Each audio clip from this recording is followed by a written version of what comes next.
So mfite ibibazo bibiri ngiye nifuza kubaza papa cyangwa icyambere ni inshuro ya kabiri ugaragaye kuri stage wowe na Kadafi muri Gengo ya kubera iki ari we uhitamo cyo ni cyambere icya kabiri ufite EP iriho indirimbo 6 ugiye gusohora mu minsi mike iri imbere hariho ibibazo binshaka kubaza izina ry'indirimbo ibanziriza ya nyuma byacanze abantu ngo nyaza niko mbitekereza ikindi cya kabiri yagaragaye iri mu biganza bya Chuma Gang mu gihe cyo kuba yabiri muri Rock Entertainment binavuga yuko ushaka kuba atandukanye na Rock Entertainment mu magambo yarari muri iyo cover harimo amagambo menshi agaragaza yuko utishimye aho wari uri ukuri kwabyo nukuhe nibyo bibazo bijye nshaka kubaza ikibazo icyo nasubiza ni icyambere kuri Kadafi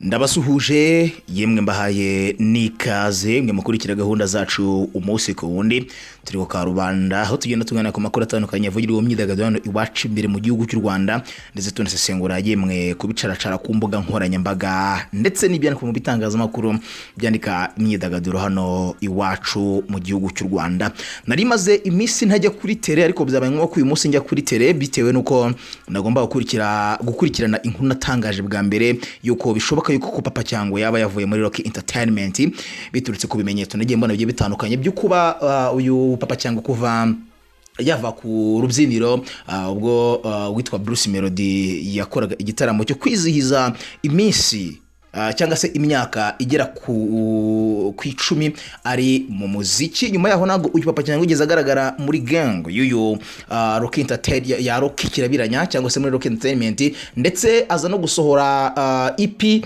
navuga ngo yasohowe na Chuma Gang bishobora kuba ariyo iri ku managinga cyangwa se ari label ye muri rusange izajya ikurikirana kuba bya hafi umunsi ku wundi uyu munsi yarafite performance y'Kimisagara kuri Maison d'Ogene by'umwariko ni muri show navuga ngo ishingiye ku bya cinema ariko bakine kwifashisha abahanzi batandukanye bano mu gihugu cy'u Rwanda harimo nka Papa cyangwa ndetse na Silivizo kugira ngo byibura habashe kugira abantu baza muri iyi cyangwa se muri iyi show yabo byari bitegereje ko bigomba gutangira ku isaha y'isa 9 z'umugoroba ku ya 26 kuwa gatanu umwaka wa 2021 ariko byaje gutangira mu bagana saa 10 ariko umuhanzi wa mbere Silivizo ageze kuri stage hafi saa 12 mu gihe uwitwa Papa cyangwa ya performance mu masamo ya ibya performance byagenze neza kandi cyane muraza no kuza gukurikira video irambuye by'umwariko ibijyanye nuko show yagenze kuri uyu Papa cyangwa batwitse kabisa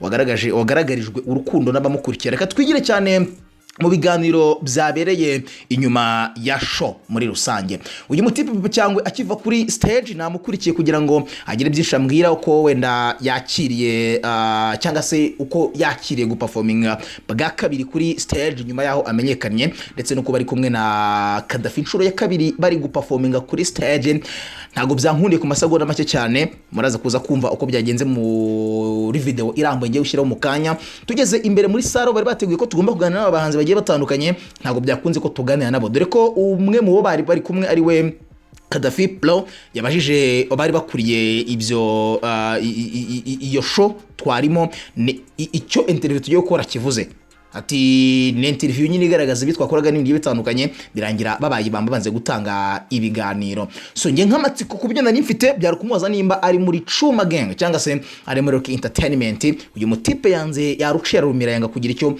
avugana natwe kuvuga no kutavuga ni inkuru kuri twebwe inkuru nenge gutana yeruko Papa cyangwa yanze kuvugana ni itangazamakuru cyangwa se yanze kuvugana n'abakoresha imbuga nkoranyambaga bagamije kugeza ababakunda cyangwa se abanyarwanda bavuga ikinyarwanda muri rusange ibibera mu myidagaduro hirya no hino hano iwacu mu gihugu cy'u Rwanda mu guhatiriza cyane kugira ngo numve koko niba atavuga niba batambeshe arambwira ko yanze kuvuga byaje kurangira Papa cyangwa avuze atubwira bishibye bitandukanye bikuye mu kiganiro mugiye gukurikira aka kanya gusa byari bigoye kandi cyane reka mbasigiremo ikiganiro kirambuye twajyane Papa cyangwa Jewe nzagaruka cyangwa se ndagaruka mu kanya gatoya mu zindi nkuru zindi ziri imbere nsesengura cyangwa se mvuga ku byo nabonye imbere muri igitaramo cyangwa se muri show navuga ngo yabereye kuri Maison d'Ogene Kimisagara ni show navuga ngo yari y'Abafaransa cyangwa se abera bavuga ururimi rw'igifaransa yarigamije gukangurira urubyiruko cyangwa se gutanga message zitandukanye binyuze muri filime muri rusange. Abakitsi bakuru bari Papa Cyangwe ndetse na Rocky. Show navuga ngo yari yiganjemo urubyiruko cyane kuruta abandi bose. Kurikira Papa Cyangwe wumve icyo avuga kuri ibi ngibi kuba yaravuye muri Rock Entertainment, impamvu akunda gukorana cyane na Kadafi, ndiko ngo ari umuvandimwe we kuva na kera, ndetse unumve n'ibya Chuma Gang ndetse na EP nshyashya, harimo n'indirimbo rwose ifite izina navuga ngo ritunguranye cyane. Iyi EP nshyashya mbashire kwibutsaho gato cyane, ni EP navuga ngo iriho indirimbo zijya muri 3. iya mbere yitwa Kanjenje afatanyije na Chris Easy, iya kabiri ni Aho ari kumwe na Bushari, iya gatatu ni Puna ari kumwe na Rogan Joe, ya kane ni Sitaki ye wenyine, iya gatanu ni iki, iya gatandatu ni Nyaza. Gusa kuri ibi ngibi yanze kujya byinshi yavuga kuri EP, ati nenje guperforminga, ntago nenje kuvuga kuri iyi EP yanjye. Njyewe nitwa Romeo Janvier, tuzasubira ubutaha aha ni ku Karubanda TV. Bye, muhabwe umugisha. Mo ikiganiro wewe ko bitari byose kuduha ikiusa ko kanya, ariko turaganira byimbitse kandi byihariye na Papa Cyangwe. Mwabonye ko yakoze performance nziza, yishimiye cyane indirimbo ze nyinshi zitandukanye, za Kuntutu, za Sana ndetse n'ibindi byose.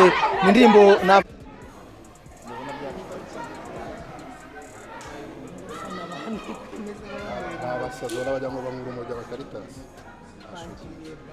so hano ngo bintu bimeze nabi cyane. Papa Cyangwe yishimiwe cyane n'abana kugeza ubwo banamubujije kwinjira muri vestiaire, ndetse na nyuma yo kugera vestiaire biragoye cyane ko umuntu yagira uko aba yiyumva byaka kanya. So turi ahantu tuyoga ikiganiro birambuye tugana Papa Cyangwe byinshi cyane. Ikibazo cyanjye cya mbere ni uracyari muri rebo ya Rock Entertainment? Igisubizo shobora kuba ari oya. Kubera iki? So gumana natwe, turi ku Karubanda gene twara Romeo Janvier, ndagaruka mu kanya.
So dore nguriya Papa Cyangwe ahari ndetse na Kadafi Pro, ati ibintu byo gutanga interview ntago bihari, nakuganira n'itangazamakuru ahangari gari, nakuganira n'abantu uti Rocky yatuje, niko ndi kubyumva. Gusa bimwe mu byo twari kubaza n'umuntu ko nakubwiye aracyari muri Rock Entertainment cyangwa se ari muyo bita Chuma Gang, nuko byagiye bikunda kugaragara cyane kugeza kuri uyu munota utanga ikiganiro.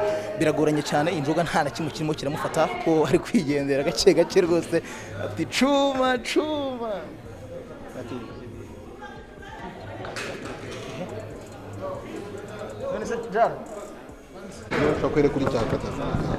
Okay, reka ngerageze ngende negera gake gake aho tugiye naho Papa Cyangwe ahagaze muri aka kanya. Tugiye kumaza niba ari buze kuza gutanga ikiganiro cyangwa se ari buze kuza kuganira n'abanyarwanda muri rusange. Papa Cyangwe umeze gute? Papa Cyangwe umeze gute? Byakurakaje koko? reba abaturage babyishimiye, reba nyine nta gahunda dufitanye, ariko icyo nifuza kukubaza, urabona yuko abaturage bishimye cyane. Nyuma yo kwishima, abana benshi barimo kuvuga ati papa cyangwa cyuma ati iyi show kore hano mu murenge wa Kimisagara ubyakiriye gute, kandi kuba uhasanze abafana nk'aba ngaba bakunda papa cyangwa. Ntabwo rero turi muri gahunda ya interview, ariko twifuza kukubaza ubyakiriye gute kuba ufite abafana nk'aba ngaba. Wenda biranunguye kuba munkoresha interview, ariko ikintu navuga ko ibyo nkora byose mbikorera abantu banjye. Ikintu cya mbere ni ukubashimira, mereye kuri mwe kuba muri hano, nkashimira abitabira iki gitaramo. Ni byiza, bangaragarije urukundo, barabizi nawe ndabakunda, ni nabo nkorera. So kuba bangaragarije urukundo ni ibimo imbaraga, binanyereka nyine uburyo ibyo nagiye nkora biri kugenda bitwika hanze. So ikintu nashaka kubaza, urabona hano hari abamama bashesha kanguhe, hari abayobozi, hari abantu tudahuje umubiri cyangwa se uruhu, abazungu bose babona yuko indirimbo za papa cyangwe bazibyinaga bakagera hasi, cyane cyane abana. Biriya bintu wabyakiriye gute nka papa cyangwe nyuma yuko ubonye fame y'abantu bakwishimiye hano mu murenge wa Kimisagara? Biriya ni ibintu bimotiva, bima izindi mbaraga, binyereka uburyo nyine indirimbo zanjye cyangwa ibihangano byanjye nkora umunsi ku munsi bigenda bigera ku bantu n'uburyo bagenda babyakira. So bita bima imbaraga zo gukora ibindi, nkanabibashimira cyane. Nshimira media, itangazamakuru muri rusange kuba ryaragiye ripushinga papa cyangwe, nkashimira timu yanjye, umuryango wanjye n'abantu banjye bose muri rusange. So ni ibintu byo kwishimirwa kuba uyu munsi nshaka kuhamagara stage nkabona kuva ku ndirimbo ya mbere nangire kugeza ku ya nyuma zose abantu barazizi kandi barazishimira. Umwaka urimo kurangira, wakoze amabara, warakoze kandi waragaragaye. Muri uyu mwaka turimo gusoza, n'uriya mwaka tuzinjamo 2022, ni akahe gashya none ufitiye abakunzi bawe, urukundo bagiye bakugaragariza? Ni iki kisumbuye muri ibi ngibi wakoze mu rukundo bakugaragarije? Ni iki kindi uzabakorera umwaka utaha kugira bamereze na bagenzi banjye nabo bagire bike bakubaza, cyane yuko waruvuze ati apana interview, ariko ntabwo twari kuva hano nk'itangazamakuru tutabaje papa cyangwa ati wabyakiriye gute ibi bintu? Ntabwo nari nanze interview, ariko urabona hari ukuntu uba wicaye ahantu ufite ibyo uri gutekerezaho n'ibiki utari uzi ko ufite gahunda ya interview. So that's why nari mvuze ngo mbona muri kuntunga kamera se nta kintu mwambaje n'ibiki. So that's why gusa ikintu navuga umwaka utabyo bizaza byisumbuyeho. Niba uyu munsi nshaka guhagarara stage nkabona kuva ku ndirimbo ya mbere kujya ku ya kangahe ya nyuma barazizi, nagarukiye igihe cyo kwirara ngo numve ngo byarabaye, ahubwo nicyo gihe cyo gukora ibirenzeho kugira ngo n'utarazifata cyangwa utarishimira bimwe muri byo none ubu utanzahagarara impere ku isegonda rya mbere rya buri ndirimbo kugeza ku yanyu. So mfite ibibazo bibiri ngiye nifuza kubaza papa cyangwa. Icya mbere ni inshuro ya kabiri ugaragaye kuri stage wowe na Kadafi muri Gengo yawe, kubera iki ari we uhitamo? Icyo ni icya mbere. Icya kabiri ufite EP iriho indirimbo 6 ugiye gusohora mu minsi mike iri imbere. Hariho ibibazo binshaka kubaza, izina ry'indirimbo ibanziriza ya nyuma byacanze abantu ngo Nyaza, niko mbitekereza. Ikindi cya kabiri yagaragaye iri mu biganza bya Chuma Gang mu gihe cyo kuba yabiri muri Rock Entertainment. Binavuga yuko ushobora kuba atandukanye na Rock Entertainment mu magambo yarari muri iyo cover, harimo amagambo menshi agaragaza yuko utishimye aho wari uri, ukuri kwabyo ni ukuhe? Nibyo bibazo bijyanye nashaka kubaza. Ikibazo icyo nasubiza ni icya mbere kuri Kadafi n'umuvandimwe wanjye since day one, mbere yuko abantu banatumenya. So ikindi ni umwe mu bantu bamfasha n'uyu munsi tuba turi kumwe igihe cyose. So ndanamushimira cyane na timu yose ya Rock Entertainment n'abakunzi ba papa cyangwa n'abakunzi bacu twese. So icyo kindi cya kabiri cyo kuri EP uyu munsi ntabwo nazanwe no kuvuga kuri EP, muranyihangana kuko naje muri show. So that's why na interview bamubwiye no kuvuga kuri show ubutaha ninjya gushora kuvuga ku bikorwa byawe. Ntabwo uyu munsi nari muri gahunda yo kuvuga ku bindi kuko naje muri show. So ubwo ubutaha njya kuri gahunda za IP nzabiganiraho mbibwira abantu ko abantu benshi bakomeje kuvuga ati papa cyangwa aradushimishije, ati rwose ura musore tuzakomezanya naye tumuri inyuma. Ariko nakomeje kumva amajwi menshi y'abaturage benshi bari baje hano mu gitaramo cyawe bavuga ati uko biri kose papa cyangwa ntago akiri muri Rock Entertainment. Hari abantu bagenda bazamurwa n'abastari batandukanye muri entertainment nyinshi zigiye zitandukanye, aho ugasanga mu gihe ari mu itangazamakuru yanze kwerura cyangwa avuga ati aha ntabwo nyiriyo cyangwa ndacyariyo. Ese Papa Cyangwe, hano urabona ukurikiwe n'abantu benshi bagiye batandukanye, uracyari muri Rock Entertainment cyangwa ntabwo ukirimo? Ibyo ngibyo kuri we ku giti cyawe ushobora kumva yuko hari ubushuti bwasenya cyangwa mu bantu mwagiye uvuga byinshi. Ndacyarimo, njye ndi umwe mu bagize Rock Entertainment. Nahozemo ndimo kandi nzanahora, icyo ni igisubizo cyoroshye. Ibindi bibazo ibindi byose twazabivuga ku gihe cya EP. Twari turi kuvuga kuri show twajemo, so ndakeka ibyinshi kuri iyi show nabivuze. Reka tugushimire kandi Imana ikomeze gatoya. Iriya EP yawe twitega iki wenda? Hari indirimbo 6 kandi nziza cyane ubona kugenda bagiye bakomeye cyane, nka karirimbo kitwa ngo Nyaza. Icyo nababwira byose tugategereje turi benshi ni uko uzitega, kuko nta ndirimbo n'imwe y'ikiwani iriho. So ni EP nabakoreye abantu banjye bankunda, abakunzi b'umuziki nyarwanda n'abakunzi b'umuziki muri rusange. Vuba aha murabona umunsi izagera hanze, nzagenda mbibamenyesha mbasobanurira n'ibijyanye nayo cyane. So murakoze, ndabashimiye. Kandi ndimo zisa n'imitima nazo n'ubundi ntabwo zaburaho. Reka tugushimire. Ni ukuvuga ngo iyo utatwemerera wari kubukoto. Reka tugushimire kandi Imana ikomeze yagura ibikorwa byawe.